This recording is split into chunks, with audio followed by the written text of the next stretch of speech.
Welcome to MathsWeekly. Today we'll be looking at question 6 of the January 2002 Edexcel M1 paper. Part A asks us to find the resultant force acting on P. What we need to do is simply add up the two forces that act on the particle.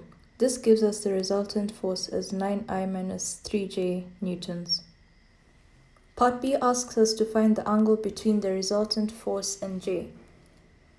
Here we have our axis drawn out, with J on the vertical axis and I on the horizontal axis.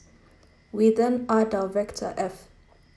You can see that we can use the trig to find the angle, as you can think of it as a diagram of a triangle. Remember to add on 90 degrees as we are to find the angle made to the vertical axis J. Part C asks us to find the acceleration of P and give our answer as a vector. Some background knowledge is force and acceleration are vector quantities, while mass is a scalar quantity.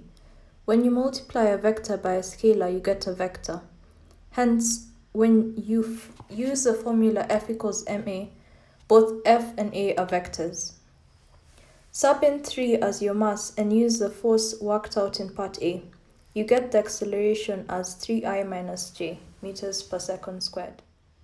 Part D asks us to find the speed of P after 2 seconds. The first thing to do is find the velocity in terms of I and j.